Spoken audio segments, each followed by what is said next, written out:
नमस्कार, बहुत स्वागत है आपका। मैं हूं आपके साथ सुमित शर्मा। रायपुर से बड़ी खबर है, जहां राजधानी के तूता धरना स्थल में स्वास्थ्य कर्मचारियों का प्रदर्शन लगातार जारी है। स्वास्थ्य कर्मचारियों को समर्थन देने पहुंचे हैं बीजेपी के प्रदेश अध्यक्ष अरुण साव। छत्तीसगढ़ हेल्थ फेडरेशन के मंच पर बोले हैं अरुण साव। कहा है बीजेपी की सरकार बनते ही सभी मांगें पूरी होंगी। स्वास्थ्य कर्मचारियों की सबसे पहले स्वास्थ्य कर्मचारियों की मांगें पूरा करेंगे, ये आश्वासन दिया है अरुण साव ने स्वास्थ्य कर्मचारियों को। जनता के साथ भी ये सरकार अन्याय कर रही है, लेकिन मैं आपके बीच में कहना चाहा, आपसे भरोसा दिलाना चाहता, ये सरकार के उल्टा गिनती चालू हो गए। ये सरकार के उल्टी गिनती चालू हो गए है। ये सरकार जो भैया है, ये सरकार आपके मांग पूरा नहीं करेगी तो भारतीय जनता पार्टी की सरकार आने वाला है, आपके मांग पूरा करेगी।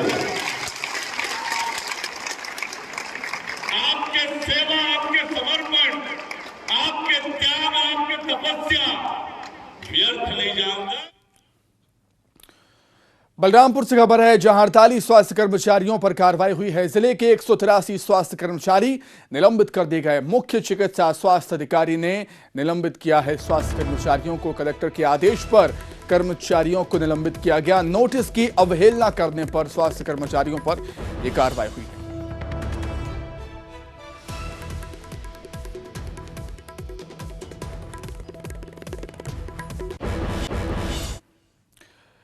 रायपुर से खबर है, जहां डेंटल डॉक्टर्स ने सरकार के खिलाफ मोर्चा खोला है। डेंटल मेडिकल कॉलेज के छात्रों ने प्रदर्शन किया। 2 सूत्री मांगों को लेकर धरने पर बैठे हैं dentist, MBBS intern, MS, MD के समान छात्रवृत्ति की इनकी मांग।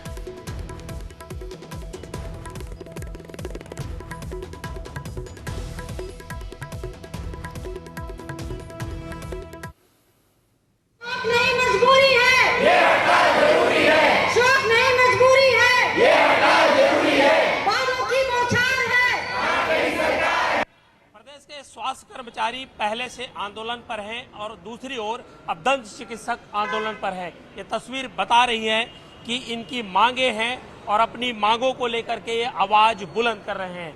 क्या मांगे हैं, हम उन्हीं से सीधा बात करते हैं। आखिर आंदोलन पर क्यों आना पड़ रहा है, क्या मांगे हैं और आखिर आंदोलन पर क्यों आना पड़ रहा है आप लोगों को? सर, हमारी 2 मांगे हैं। सबसे पहले ये है कि जो हमारे छात्रवृत्ति होती है, जो स्टाइपेंड अमाउंट होता है, उसकी वृद्धि के लिए हम ये कर रहे हैं प्रोटेस्ट। कुछ टाइम पहले एमबीबीएस का बढ़ाया गया था, जिसमें एमबीबीएस, एमटीएस, एमएस उन सब का बढ़ाया गया, लेकिन उनके हिसाब से हमारा नहीं बढ़ाया गया। पहले हम दोनों का सेम था और अब उनका बढ़ाया गया, लेकिन हमें इंक्लूड नहीं किया गया है। तो हमारी ये मांग है, हमने कई जगह प्रशासन से ये चीज़ कहा भी है, लेकिन हमें सिर्फ आश्वासन देके वो ये बात ख़त्म कर देते हैं। हमें कोई पॉजिटिव रिस्पांस उनकी तरफ से नहीं मिला है, कोई ऑफिशियल लेटर नहीं आया है, इसलिए हम ये प्रोटेस्ट कर रहे हैं। सर, दूसरी मांग ये है ग्रामीण सेवा। सर, ये छत्तीसगढ़ राज्य का इकलौता शासकीय दंत चिकित्सा महाविद्यालय है। एक ही हॉस्पिटल है जहां लोग बहुत दूर दूर से इलाज के लिए आते हैं। सब पेशेंट बहुत ज़्यादा होते हैं यहाँ पे, इस वजह से उनको बहुत परेशानी होती है, तुरंत उनका इलाज नहीं हो पाता है, कई बार आना पड़ता है। हम यही चाहते हैं कि जो गाँव में पीएचसी, सीएचसी ये सब जो होते हैं, वहाँ पे डेंटिस्ट की पोस्ट में हमें नियुक्त किया जाए, ताकि उन्हें वहाँ टाइम पे इलाज मिले, उन्हें ज़्यादा दूर आना जाना ना पड़े, उन्हें परेशानी ना हो, क्योंकि वहाँ पे सब पोस्ट खाली रह जाती हैं, वहाँ पे कोई नहीं रहता उनका इलाज करने के लिए। कैमरा पर्सन राजेंद्र चौधरी के साथ युगल तिवारी, न्यूज 18 रायपुर, छत्तीसगढ़। तो इसी खबर पर अधिक चर्चा करने के लिए सीधे हम रायपुर का रुख कर देंगे। हमारे सहयोगी युगल तिवारी हमारे साथ जुड़ गए हैं। युगल, चुनाव नजदीक है, छत्तीसगढ़ में हड़ताली मौसम चल रहा है। स्वास्थ्य कर्मचारी पहले से हड़ताल पर हैं, अब डेंटिस्ट भी अपनी मांगों को लेकर मुखर हुए हैं। युगल, ये बिल्कुल सुमित, आप सही कह रहे हैं। पहले भी 21 जो अगस्त से स्वास्थ्य कर्मचारी आंदोलन पर हैं और दूसरी ओर अब दंत चिकित्सकों ने भी जो मुहिम है छेड़ दिया है। अपनी 2 सूत्री मांगों को लेकर के आज सांकेतिक रूप से धरना दिया है, 48 घंटे का अल्टीमेटम दिया है। अगर मांगे पूरी नहीं हुई तो अनिश्चितकालीन आंदोलन पर चले जाएंगे। इस बीच प्रदेश के 45,000 से अधिक जो स्वास्थ्य कर्मचारी हैं वो आंदोलन पर है। तूता जो नवा रायपुर है वहाँ पर धरना प्रदर्शन अभी फिलहाल जारी है। हालांकि बर्खास्तगी की भी कार्रवाई हो रही है, जो कर्मचारी बैठे हैं उन पर निलंबन की भी गाज गिरी है, बर्खास्त भी किया गया है। और इस बीच प्रदेश अध्यक्ष बीजेपी के अरुण साव वो धरना स्थल पहुंचे थे और वहां पर उन्होंने आंदोलन के समर्थन में कहा है कि अगर उनकी सरकार आती है तो सबसे पहली जो मांग है जब से पहली उनकी जो बहुप्रतीक्षित मांग है उसे बीजेपी है वो पूरा करेगी। मतलब यही है कि सरकार के आते ही सबसे पहले स्वास्थ्य कर्मचारियों की मांगों को पूरा किया जाएगा। तो ये कहा जा सकता है कि छत्तीसगढ़ में चुनावी वर्ष है और ऐसे में लगातार जो धरना प्रदर्शन है वो जारी है और लंबे समय से धरना प्रदर्शन कर रहे हैं। तो ये कहा जा सकता है कि चुनावी वर्ष में सबकी उम्मीद है वो बढ़ गई है। देखना होगा कि आखिर उनकी मांगें पूरी हो पाती है कि नहीं। और जिस तरह से धरना प्रदर्शन चल रहा है उसे जो छत्तीसगढ़ की जो एसेंशियल सेवाएं हैं, जो आपातकालीन सेवाएं हैं, सभी सेवाएं हैं वो प्रभावित भी हो रही। सुमित, ठीक है उगल, बहुत धन्यवाद आपका जुड़ने के लिए, तमाम बातचीत के लिए आपका बहुत शुक्रिया। आगे बढ़ते हैं गरियाबंद से बड़ी खबर, जहां आदिवासी समाज का धरना खत्म हो गया। शव यात्रा के बाद आंदोलन को समाप्त किया है आदिवासी समाज ने। घंटों सड़क जाम करने के बाद आखिरकार आदिवासी समाज माना है। मृतक की पत्नी को नियुक्त करेगा वन विभाग। डेली वेज पर नियुक्त करेगा वन विभाग मृतक की पत्नी को। मृतक के परिजनों को सहायता राशि भी दी जाएगी। मामले की उच्च स्तरीय जांच कराने की मांग है आदिवासी समाज की और उनके परिजन की। मुआवजे की राशि के लिए वन विभाग शासन को एक लेटर भेजेगा। जेल में बंद भोजराम ध्रुव की मौत का ये मामला है। आज हम लोगों की जो मांग रही उसके परिवार को मुआवजा की राशि, जिसको शासन से जो सहायता राशि देने का है उसके लिए बात कर लिए हैं डीओपो साहब, और जो उसके स्तर का है शासन स्तर का उसको मांग पत्र बना के भेजेंगे। दूसरा बात, उसके परिवार को जीविकोपार्जन के लिए उसकी एक नौकरी की बात हुई थी, तो नौकरी को कल से वो वहीं पे झित्री डूमर में वो नौकरी का फाइनल कर दिए हैं, आप लोग मान गए हैं। और तीसरा, उसमें वन अधिकार का जो पट्टा है उसको जांच करके उसको देने के लिए बात हुई है। तीसरा नंबर का और पॉइंट है कि सीबीआई जांच, उसके बाद जांच होने के बाद उसके ऊपर जो एक्शन होता है तो समाज के बीच होना है। ये बातें होने के बाद हमारे समाज इसमें संतुष्ट होकर के आज आंदोलन को शव यात्रा के साथ यही समापन कर रहे हैं। वहीं सनातन धर्म के खिलाफ उदयनिधि स्टालिन के बयान के विरोध में पूरे छत्तीसगढ़ में बीजेपी ने प्रदर्शन किया है। रायपुर, जगदलपुर, धमतरी में बीजेपी नेताओं ने उदयनिधि स्टालिन का पुतला फूंका। राजधानी रायपुर में प्रदेश अध्यक्ष अरुण साव, पूर्व मंत्री ब्रजमोहन अग्रवाल सड़कों पर उतरे और जमकर नारेबाजी की।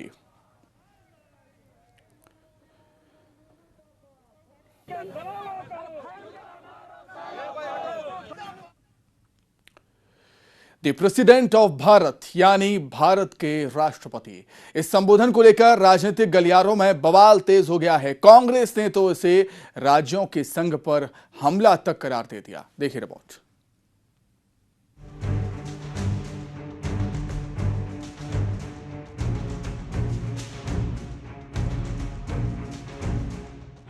दिल्ली में 9 सितंबर से आयोजित G20 समिट की तैयारियां जोरों पर हैं। वहीं समिट के दौरान राष्ट्रपति भवन में होने वाले डिनर के इनविटेशन कार्ड को लेकर नया विवाद छिड़ गया है। डिनर के निमंत्रण पत्र पर प्रेसिडेंट ऑफ इंडिया की जगह प्रेसिडेंट ऑफ भारत लिखा हुआ है। कांग्रेस का कहना है कि संविधान में लिखा है कि भारत जो इंडिया है राज्यों का एक समूह होगा, लेकिन अब इस राज्यों के समूह पर भी हमला हो रहा है। कांग्रेस का यह भी कहना है कि संविधान में प्रेसिडेंट ऑफ इंडिया लिखा है तो रात्रि भोज के निमंत्रण पत्र पर प्रेसिडेंट ऑफ इंडिया लिखा होना चाहिए। सीएम भूपेश बघेल का आरोप है कि बीजेपी को इंडिया शब्द से तकलीफ है। उनका कहना है कि बीजेपी को इंडिया गठबंधन से डर है, इसलिए प्रेसिडेंट ऑफ भारत लिखा गया है। हमने अभी तो ये स्थिति है, अभी राष्ट्रपति के द्वारा निमंत्रण पत्र मिला है तो प्रेसिडेंट ऑफ इंडिया की तरफ से निमंत्रण पत्र आता था, तो प्रेसिडेंट ऑफ भारत की तरफ से आया, मतलब इंडिया शब्द से इतनी तकलीफ। मोदी सरकार के खिलाफ विपक्षी पार्टियों ने मिलकर एक गठबंधन बनाया है जिसका नाम इंडिया है। विपक्षी गठबंधन के नाम के ऐलान के बाद से ही इंडिया शब्द चर्चाओं में है। बीजेपी लगातार गठबंधन के नाम को लेकर विपक्ष पर हमलावर है। बीजेपी का कहना है कि पूरा देश मांग कर रहा है कि इंडिया की जगह भारत शब्द का इस्तेमाल करना चाहिए, क्योंकि भारत शब्द हमारी संस्कृति का प्रतीक है। सीएम भूपेश बघेल के आरोप पर भी बीजेपी ने पलटवार किया। भारतीय संविधान की रचना बाबा भीमराव साहब अंबेडकर जी ने की और उसके आर्टिकल 1 अनुच्छेद 1 में लिखा, भारत अर्थात इंडिया। पहला शब्द भारत है और भारत शब्द का उपयोग देश के पुराने शास्त्रों में भी है, भरत खंडे। तो निश्चित रूप से भारत देश और देश की परंपरा में, देश की संस्कृति में, देश के इतिहास में हमारे देश का नाम भारत है। हाल ही में राष्ट्रीय स्वयंसेवक संघ के सरसंघ चालक मोहन भागवत ने लोगों से इंडिया की जगह भारत नाम का इस्तेमाल करने की अपील करते हुए कहा था कि इस देश का नाम सदियों से भारत है, इंडिया नहीं है, इसलिए हमें इसका पुराना नाम ही इस्तेमाल करना चाहिए। इस बीच केंद्र सरकार ने 18 से 22 सितंबर तक संसद का विशेष सत्र बुलाया है। इस दौरान सरकार कई खास बिल संसद में पेश कर सकती है। चर्चा ये भी है कि भारत के संविधान से इंडिया शब्द को हटाना भी मोदी सरकार के एजेंडे में शामिल हो सकता है। हालांकि संसद के आगामी विशेष सत्र का एजेंडा आधिकारिक तौर पर आना अभी बाकी है, लेकिन इससे पहले इस मुद्दे को लेकर सियासी घमासान तेज होता हुआ नजर आ रहा है। ममता लांजेवाल के साथ bureau report, news 18 Raipur. Chhattisgarh विधानसभा चुनाव में इस बार भ्रष्टाचार एक प्रमुख मुद्दा बना हुआ है। सत्ता पक्ष और विपक्ष दोनों एक दूसरे पर भ्रष्टाचार के आरोप लगा रहे हैं और रोज इस मुद्दे पर दोनों पार्टी का कोई ना कोई नेता वार पलटवार कर रहा है।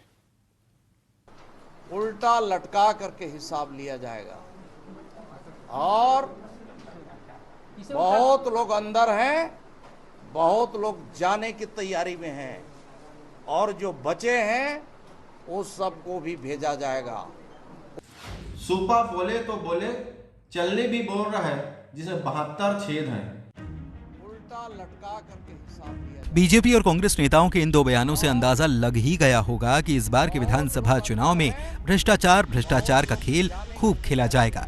जब से छत्तीसगढ़ में चुनावी आहट शुरू हुई है, तभी से बीजेपी भ्रष्टाचार को लेकर लगातार सत्ताधारी पार्टी कांग्रेस पर हमलावर है। पिछले दिनों केंद्रीय गृह मंत्री अमित शाह ने भ्रष्टाचारियों को उल्टा लटकाने की बात कही थी। तभी से तमाम बीजेपी नेता भ्रष्टाचारियों को उल्टा लटकाने का दावा कर रहे हैं। प्रधानमंत्री जी ने घोषणा किया है कि आने वाला वर्ष भ्रष्टाचार मुक्त वर्ष होगा। भ्रष्टाचार मुक्त करके हम रहेंगे, चाहे कितना बड़ा से बड़ा वहां कुर्सी में बैठने वाला ही क्यों न हो, उसे किसी भी हालत में बख्शा नहीं जाएगा। उधर भ्रष्टाचार के आरोपों पर पिछले कुछ दिनों तक सफाई देने वाली कांग्रेस भी भ्रष्टाचार खेलने लगी है। पार्टी कह रही है कि सारे भ्रष्टाचार के आरोपी बीजेपी में हैं, किस किस को उल्टा लटकाएंगे।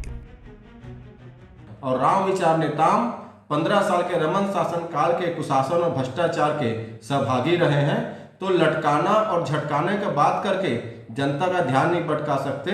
प्रदेश की छत्तीसगढ़ के चुनावी मौसम में भ्रष्टाचार को लेकर आरोप प्रत्यारोप का दौर चल पड़ा है, जिसके चुनाव खत्म होने से पहले थमने के आसार भी नहीं।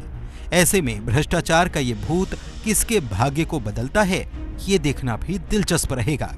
Bureau report, news 18 Chhattisgarh.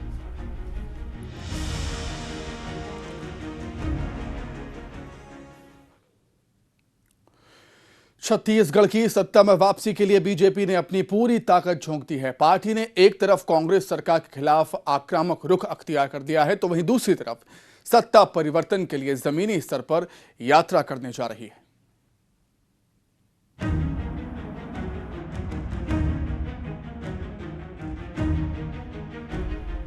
Chhattisgarh की सत्ता पर काबिज बघेल सरकार को उखाड़ फेंकने के लिए बीजेपी ने पूरी ताकत झोंक दी है। पार्टी भ्रष्टाचार समेत कई मोर्चे पर सरकार को घेर रही है। वहीं कार्यकर्ता जमीनी स्तर पर मतदाता का मत बदलने की पुरजोर कोशिश में जुटे हैं। अब पार्टी ने पूरे प्रदेश में चुनावी माहौल को अपने पक्ष में करने के लिए मेगा प्लान तैयार किया है। प्लान सत्ता परिवर्तन का। भूपेश बघेल की जो अन्यायी, अत्याचारी, भ्रष्टाचारी, वादा खिलाफी करने वाली, विकास विरोधी जो सरकार है, उस सरकार को उखाड़कर फेंकने के लिए बीजेपी की परिवर्तन यात्रा की शुरुआत केंद्रीय गृह मंत्री अमित शाह करेंगे और समापन पीएम मोदी की मौजूदगी में होगा। 12 सितंबर को दंतेवाड़ा से शुरू होने वाली यात्रा 21 जिलों तक पहुंचेगी। जबकि 16 सितंबर से जशपुर से शुरू होने वाली यात्रा 14 जिलों का भ्रमण करेगी, जिसकी शुरुआत बीजेपी के राष्ट्रीय अध्यक्ष जेपी नड्डा करेंगे। दोनों यात्राओं का समापन बिलासपुर में ही किया जाएगा। देश के गृह मंत्री माननीय अमित शाह जी दंतेवाड़ा आएंगे 12 सितंबर को। दूसरी यात्रा 16 सितंबर को जशपुर से प्रारंभ होगी। माननीय प्रधानमंत्री जी उस सभा में आएंगे, ऐसा प्रयत्न हो रहा है। दूसरी यात्रा जो 16 सितंबर को जशपुर से प्रारंभ होगी, उस यात्रा को शुभारंभ करने के लिए पार्टी के राष्ट्रीय अध्यक्ष आदरणीय जगत प्रकाश नड्डा जी आने वाले। तो इस तरह से बीजेपी ने सूबे की सत्ता पर वापसी के लिए जमीन आसमान एक कर दिया है। रायपुर से लेकर दिल्ली तक योजनाएं बनाई जा रही हैं और उसे छत्तीसगढ़ की जमीन पर अमल में लाए जाने की तैयारी है। युगल तिवारी, न्यूज़ 18, रायपुर।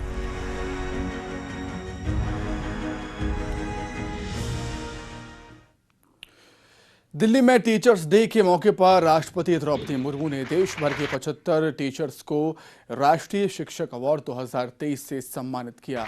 दिल्ली के विज्ञान भवन में हुए कार्यक्रम में सभी टीचर्स को पुरस्कार में 50,000 रुपये नकद, प्रशस्ति पत्र, शॉल, श्रीफल दिया गया। मध्य प्रदेश और छत्तीसगढ़ के टीचर्स को भी राष्ट्रपति पुरस्कार से सम्मानित किया गया। राष्ट्रीय पुरस्कार 2023 से सम्मानित। उन्होंने संस्थान में पर्यावरण प्रयोगशाला, VR लैब और 7-8 वर्षों से शिक्षा। आज ये गौरव का पल राज्य शासन को और केंद्र शासन दोनों को मैं ये समर्पित करता हूँ। मेरे पूरे स्टाफ जिन्होंने मेरे साथ विद्यालय को ऊंचाइयों पे ले जाने के लिए कार्य किया है, उनको मैं ये समर्पित करता हूँ। हम लोगों ने निरंतर प्रयास किया है कि बच्चों के उज्जवल भविष्य की गढ़ने में हर शिक्षक मेरे मार्गदर्शन में काम करते रहे। प्रधानमंत्री मोदी ने अपना पहला बड़ा डिजिटल इंटरव्यू दिया है। जी हां, G20 समिट से पहले पीएम मोदी का ये डिजिटल इंटरव्यू है। moneycontrol.com को पीएम मोदी ने ये इंटरव्यू दिया। moneycontrol.com से पीएम मोदी ने कहा है कि वैश्विक समस्याओं का समाधान बेहद जरूरी है। समाधान की हर कोशिश में भारत साथ है। G20 से भारत का सामर्थ्य बढ़ रहा है। उन्होंने आगे कहा कि दुनिया में भारत की अहम भूमिका है। देश के युवा भारत की ताकत हैं। सबका साथ, सबका विकास ही मंत्र है और वैश्विक संबंधों में भी यही मंत्र है। उन्होंने कहा कि हमारे पास 140 करोड़ लोगों की ताकत है। हमारी सरकार ने लोगों के जीवन को आसान बनाया है। कई बड़ी बातें पीएम मोदी ने अपने पहले बड़े डिजिटल इंटरव्यू में कही हैं और ये पूरा इंटरव्यू moneycontrol.com पर बुधवार 6 सितंबर को सुबह 7:30 बजे आप देख सकते हैं। जरूर देखिएगा, क्योंकि इस इंटरव्यू में प्रधानमंत्री नरेंद्र मोदी ने कई विषयों पर, कई अहम, गंभीर, बड़े मुद्दों पर अपनी बात रखी है।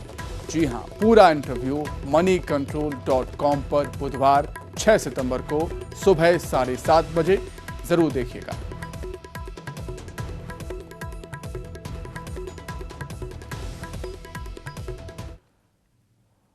आइए अब देखेंगे 25 सेकंड में खबर।